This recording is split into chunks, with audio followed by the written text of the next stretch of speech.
दोहा, श्लोक, छंद आप जो भी कहिए सबको याद है।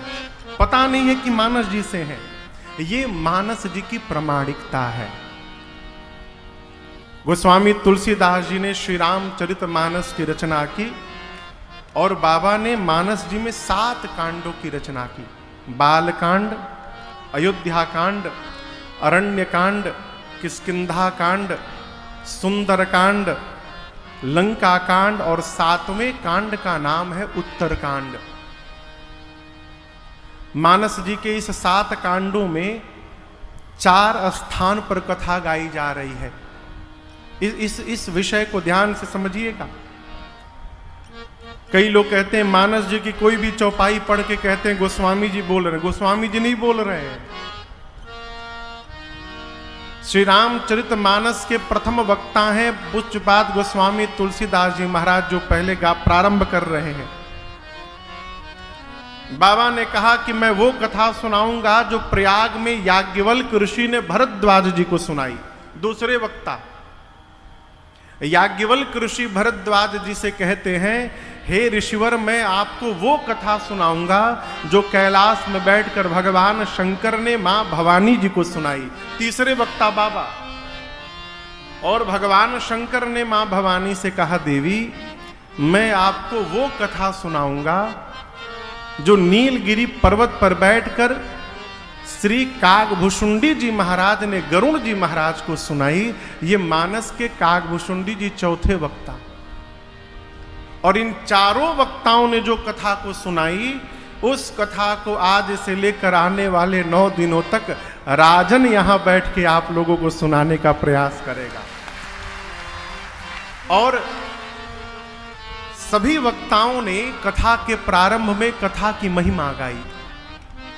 हमने अपने पूज्य महाराज श्री के श्रीमुख से जो महिमा सुनी, हम आपको पहले इस कथा की महिमा, कथा गाने से सुनने से क्या होगा उसकी महिमा सुनिए। इसे श्रवण कर मिट जाती है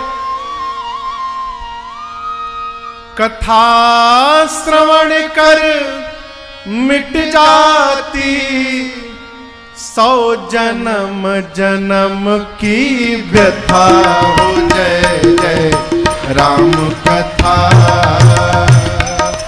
जय श्री राम कथा। सभी वक्ताओं ने कथा के पहले महिमा गाई, लेकिन यहां एक निवेदन करूं आपसे। देखिए, कोई दवा यदि यहां पर, मैं सिवान के सभी मानिंद डॉक्टर साहबों के बीच में बैठा हुआ हूं, यहां भी जितने भी डॉक्टर साहब लोग हैं, यदि हम एक टैबलेट उठाएं और पूछे कि इस टैबलेट से क्या होगा, तो जितने लोग हैं सब एक ही उत्तर देंगे। जैसे पैरासीटामोल है तो कहेंगे महाराज दर्द चला जाएगा, बुखार चला जाएगा, यही करता है ना। और भी कुछ करता होगा, मुझे इतनी जानकारी नहीं है। जितने लोग हैं सब वही कहेंगे। लेकिन यहां दर्शन करिए, कथा की महिमा गाने की जब बात आई तो जितने कथावाचक हैं सब अलग अलग महिमा बताने लगे। क्यों? जिसको जीवन में जैसा अनुभव हुआ है वो वैसी महिमा बता रहा है। भगवान शंकर से पहले, ऋषिवर याज्ञवल्क्य जी से पहले पूज्यपाद गोस्वामी तुलसीदास जी कहते हैं, ये राम जी की कथा कामधेनु है। राम कथा कलि कामद गाए। राम जी की कथा कली यानी कलिकाल में, कामद यानी कामधेनु है। कामधेनु का अर्थ मन में जो भी सात्विक कामना लेकर कथा के आश्रय में रहिएगा, ये कथा एक न एक दिन आपकी कामना अवश्य पूर्ण करेगी। ये गोस्वामी जी का अनुभव कहता है। लेकिन यहां एक शब्द मैंने प्रयोग किया, सात्विक कामना। क्यों? बहुत पहले की बात, लगभग 10 वर्ष पहले की बात बताऊं। अपने पूज्य महाराज श्री के साथ मैं कहीं गया तो एक व्यक्ति ने आकर हमसे कहा, महाराज श्री से कहा, सरकार आप तो कहे थे कि मन में कामना लेके रामचरितमानस पढ़ो, 1 साल में कामना पूरी हो जाएगी। 3 साल से पढ़ ही रहा हूं, कुछ नहीं हुआ। महाराज श्री ने पूछा, कामना क्या है आपकी? कहा, सरकार पड़ोसी से बहुत परेशान हूं, यही मन में लेके बैठा कि उसका एकदम विनाश हो जाए, कुछ हो ही नहीं रहा है। महाराज जी बहुत जोर से हंसे, कहे, लाला ऐसी कामना पूरी होने वाली नहीं है। कौन सी कामना? जिससे किसी का ही अहित ना हो। गोस्वामी जी कहते, राम जी की कथा कामधेनु है, राम जी की कथा सजीवन बूटी है। सजीवन बूटी क्या करती है? मूर्छित अवस्था को चैतन्यता प्रदान करती है। सजीवन बूटी यही ना, लक्ष्मण जी मूर्छित पड़े थे, उनको चैतन्य कर दिया। ये राम जी की कथा सज्जनों के लिए, बुद्धिजीवियों के लिए सजीवन बूटी है। संसार में आके जो फंसे हैं उनको जागृत करती है कि क्या करने आए हैं, है? अब तो नहीं, जब मैंने कथा प्रारंभ की ना 12-13 वर्ष पहले, तो कई लोग मिले, बोले महाराज अब ये साधु आ गए आप, अभी कहाँ उम्रें हैं आपकी?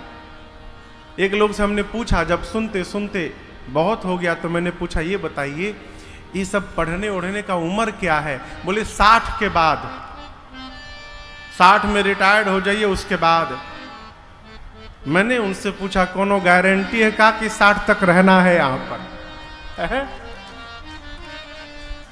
एक परीक्षित जी महाराज को छोड़कर कोई नहीं बोल सकता था, बोल सकता है और बोल सकेगा कि हम आने वाले अगले मिनट में भी जीवित रहेंगे। परीक्षित जी ही थे जो डंके की चोट पर कह सकते थे कि 7 दिनों तक मुझे कुछ नहीं हो सकता है, क्योंकि पता था 7वें दिन तक्षक नाग आएगा, डसेगा।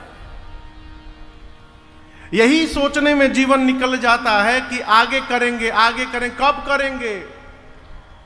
अरे अब ही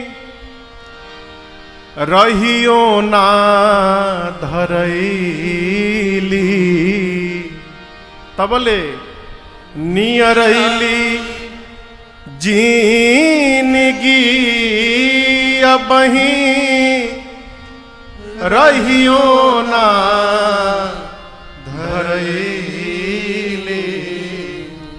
नियरैली जिंदगी। का कइला जीवन भर? अरे ऐसन सुंदर तनवा पाके एने ओने लगला झाके, ऐसन सुंदर तनवा पाके एने ओने लगला झाके, त खाके